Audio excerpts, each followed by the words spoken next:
We've seen a recent surge in natural gas plants being closed and constructed and financed and operational now in the United States. So 116 gigawatts in the first half of 2025 alone. Wow. Almost 16 gigawatts? 116 gigawatts of natural gas. 116 gigawatts. That is now in development in the United States. That is a huge, huge swing. So we have 50 researchers, 5 data engineers that are exclusively working on tracking the world's energy system and cataloging that in a way that is digestible to a broad range of audiences. So we've had over 9 million downloads. We've had hundreds of thousands of specific downloads of our specific data sets. Our users are everything from academia to the private sector to financial institutions, et cetera, all looking at what's happening. And I think, as your prompt indicated, what this enables us to do is actually look at the data that we hold and say, okay, where are the trends? And where does that maybe mismatch some of the rhetoric, right? I mean, obviously we have a bunch of big targets and climate goals and other things, but what is actually happening right now? And I think one of the most interesting data insights that we've seen is that there's been a lot of talk for a long time that we are moving into a gas economy, that natural gas will take over as the predominant fuel. It's often been termed as a bridge fuel, even though, I would question whether, a 30-year bridge is really a bridge to renewables. And so we've seen this a lot in plans, whether they be in the US or Southeast Asia, China, India, et cetera. We've seen a lot of plans around expanding natural gas. But we actually haven't seen very many projects go to financial close, that we haven't seen these projects actually move forward in a lot of ways. And obviously the Ukraine and Russia crisis has a lot of issues around that. It caused a lot of volatility in the market. There's very few natural gas providers out there in the world. So any disruption in the global market is going to have big price volatility. So that said, we have seen some interesting trends just in the last 6 to 9 months, where we've seen a recent surge in natural gas plants being closed and constructed and financed and operational now in the United States. This trend is currently only happening in the United States, but there's concern that once the nut is cracked in the United States, that you're going to see this proliferate elsewhere. And this is primarily to drive the significant new demand in energy driven by AI data centers. Most of them, exactly. Most of them being off grid. Oftentimes, people don't even know that they're being constructed or built. Sometimes they're unregulated, and you're seeing I'm these assuming proliferate. this is even without permits. Well, I mean, there has to be some form of construction permits, right? But some of them are grid tied, and some of them are not grid tied. So they either have to conform with specific regulations or not. But we've seen, let me get the number right here. I think we've seen a 15.5 increase, so 116 gigawatts in the first half of 2025 alone. Wow. Did you say 15, almost 16 gigawatts? 116 gigawatts of natural gas. 116 gigawatts. Just in the United States. This is actually in construction. No, this is that is now in development in the United States. Yeah. Okay. So that is a huge swing. Do you have, I think everybody's asking the same question I am, hey, how are you finding this when other people aren't? How are you tracking this? And then where are these projects getting built? So we are fully open source, and that's very important. And every single piece of data in our data sets has a reference, right? So we reference everything, and predominantly, and we try to make this the case, is it's all being used through public data sources that we amalgamate. So looking at integrated resource plans of specific areas or specific utilities or geographical areas. We use local partners to ground truth and to verify. So we have a network of local partners, and then we do often cross-reference our public data sets and what we compile and curate with paywall data sets that we can verify in case we need to do that. And we're both on the natural gas front. We're actually both tracking the proliferation of natural gas, particularly in the U.S., where this phenomenon is not happening in other places. For example, Southeast Asia, we're still seeing several projects not go to FID. And But now the U.S. has taken over China as the largest natural gas deployment of power generation in the world. So something has changed. We don't have all the insights in terms of whether that was a policy shift or whether that was a specific financial architecture that is being replicated. What we know is that these projects are being financed and they are being built, and that's a significant shift from what we saw even as much as 9 months ago. Here's what I can't square: solar batteries is categorically faster. So in some cases, folks are arguing, oh, it's speed to interconnect. Obviously, queue issues, interconnection queue issues, they're a problem, but solar began as an off-grid product. Why do you suppose hyperscalers in particular are opting for nat gas instead of these clean energy options, grid-tied or otherwise? Obviously, there's been a significant push here. So I think, and driven by obviously AI data centers, which need more energy intensity, right? So it's likely a space issue where you need a significant amount of energy for a specific asset. So power density, yeah. So you need significant power density and generation density to power that. And, that data center may not have acquired all that space in order to generate that with solar. Now, and sometimes we see hybrid systems as well. We're seeing solar proliferate at the same time. I will note that, at the same time, we're seeing a significant increase in natural gas generation, predominantly generated by the AI data centers and the need for power. We're also seeing solar, wind proliferate at a scale we've never seen before. So there's a lot of trends that we're seeing out there, and they're not all congruent. And I think it's just reflective of kind of this messy middle that we're in the energy transition.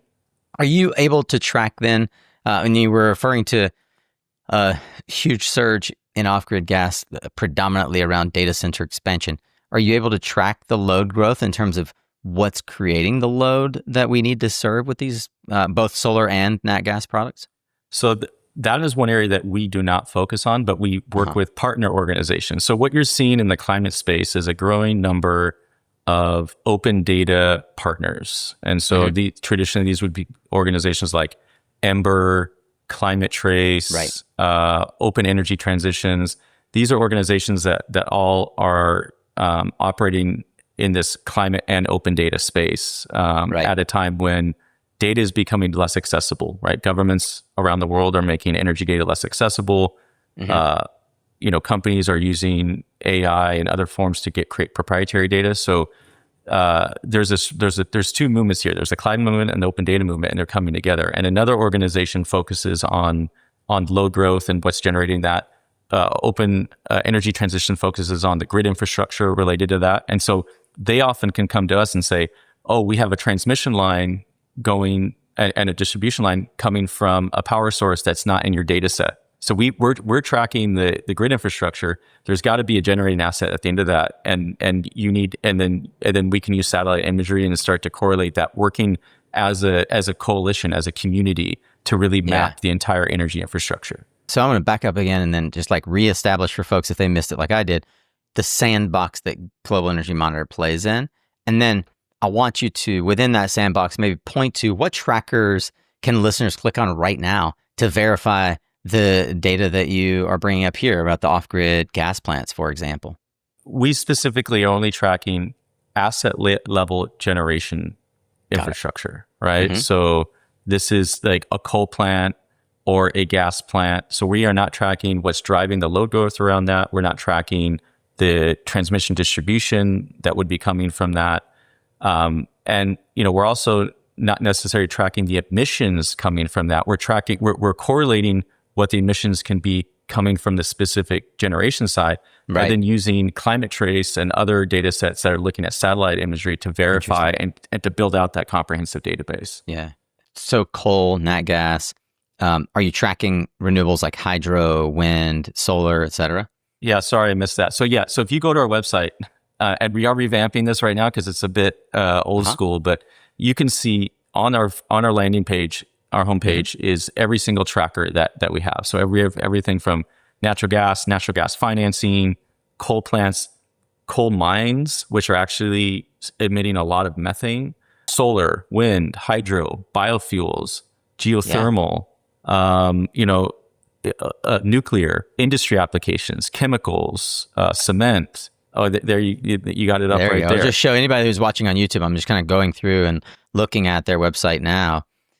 So a lot of the things that Justin was pointing out in these projects. So we're tracking all of this, and then we have trackers that then integrate these to give a more comprehensive picture. So there's a big movement around, okay, individually, if we look at each one of these subsectors, we can see what's happening, but we want to see the overall picture. And so we're working towards actually bringing a lot of these different data sets together and then visualizing that, providing new visualization techniques, data visualization techniques to be able to provide those more digestible insights. I love these. I mean, there's so much. We could spend hours on this looking through it together. The Global Energy Monitor Wiki is fantastic, private equity tracker, but I want to double click on Global Energy Ownership Tracker.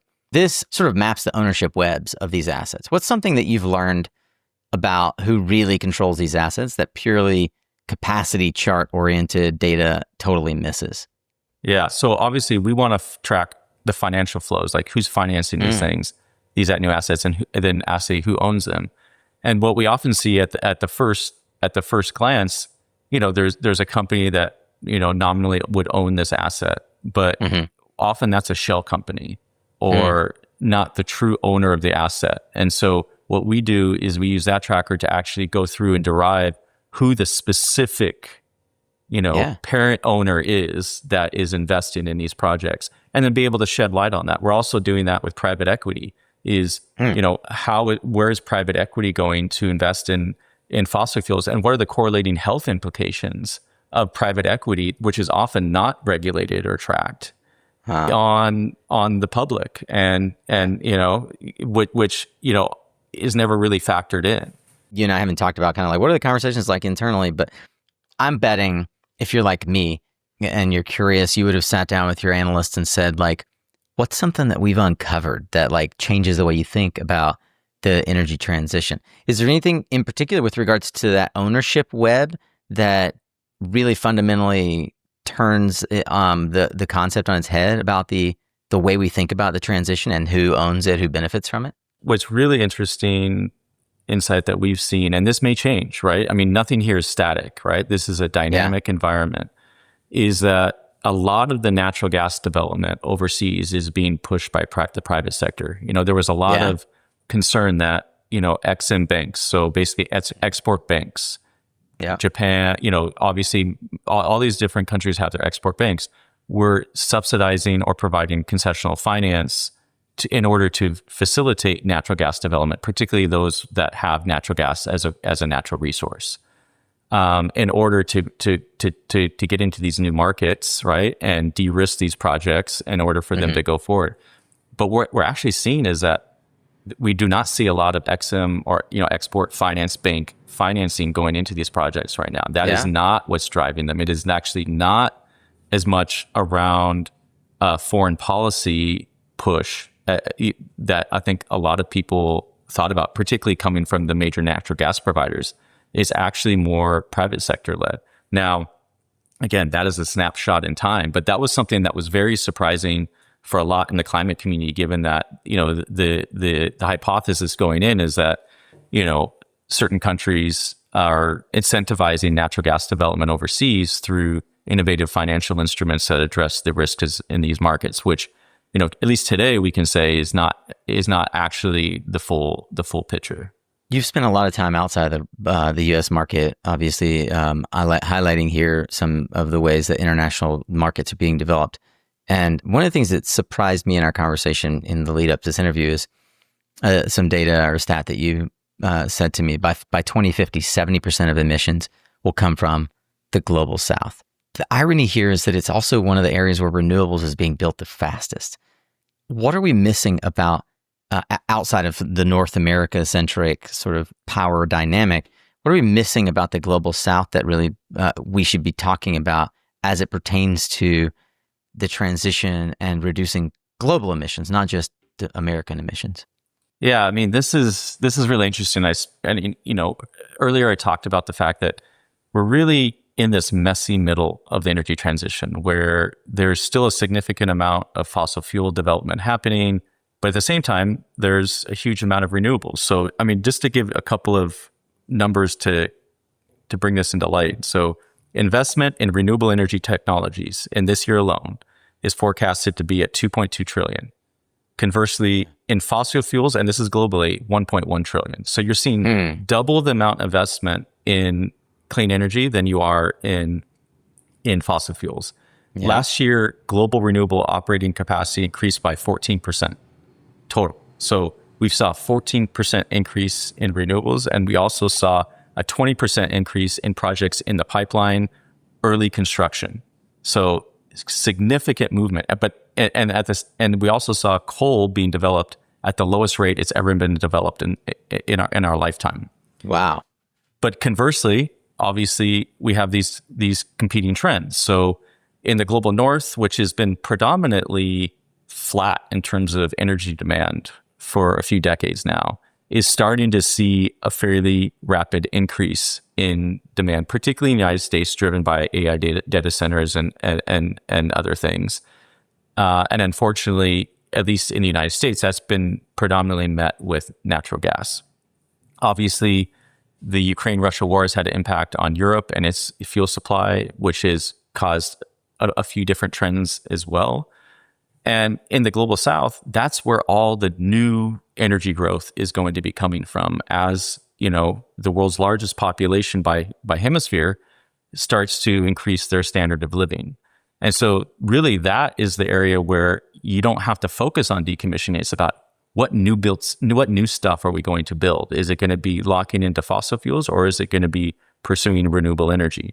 Obviously, a big chunk of this is the way we've been categorized is driven by China. So China is the front runner when it comes to renewables. So just a couple of quotes or facts here. So 1.3 terawatts of pipeline utility scale solar and wind projects are being developed in China right now. 510 gigawatts is already under construction, and China's 1.4 terawatt solar wind capacity is already in operation. So that's significant. But at the same time, China is also developing the most amount of new coal in the world right now. And so again, it's all about this messy middle of these competing trends where you have a lot of renewables being developed, but at the same time, still a fair amount of fossil fuels being developed at the same time. And so what we're trying to do is just track the facts and see what's happening. Now, when it comes to the global south, that's where we have the opportunity to bend that curve, right? So that is on business as usual. 70% of global emissions will be derived from the global south by 2050. A lot of that will be driven by transport, right? As global north transfers a lot of its internal combustion engine, used internal combustion engine vehicles to the global south, right? Where, they can sell them into those markets. So a lot of it is going to be around the transport sector. But again, we have an opportunity to bend that curve, particularly in places like Southeast Asia, which are developing at a rapid rate as industrial development and manufacturing is moving from China into that region. I want to use your terms here, and I'm curious, if we think about the global south, if you pick two specific regions where you think we have the biggest impact and are at a tipping point. You mentioned Southeast Asia, perhaps Africa or another part of the global south. Pick two regions, and I'd love to hear the single most important lever, the policy or finance change that could bend that curve towards the clean energy direction that we want. Yeah, I mean, I think that's a great question. So obviously, by 2030, we're expecting more people to be coming from Africa, entering the workforce, and the rest of the world combined. So from a population standpoint, you would think that Africa would be the place where that we could really bend the curve.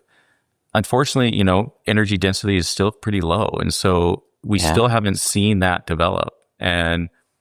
But where we are seeing significant amount of development, where we do think we can bend the curve, is a place like Southeast Asia, where it's been predominantly reliant on coal, hydro, some renewables, and it really is at a crossroads right now. I would say the same thing goes for India, which often views itself as the hegemon in the global south, where coal has been its predominantly source of fuel. But it has the opportunity to move towards renewables, even though it does have a significant amount of natural gas planned, but that is not a domestic resource. the key for the global South and for these geographies in particular, Southeast Asia, India in particular, is going to be around energy security. That is the key lever that these countries are looking at is, do they want to rely on a foreign imported fuel that is highly volatile and obviously in a growing politically dynamic and geopolitically dynamic world, a foreign source of fuel for their energy source? This is the question that many are asking. And so this requires a deeper understanding of global supply chains and global security around those supply chains. Right. And, it requires forecasting future prices. So I think really understanding the techno-economics is going to be an important lever because of that really is what correlates to energy security. And obviously those assurances that those fuel supplies can be, sustained over a long period of time.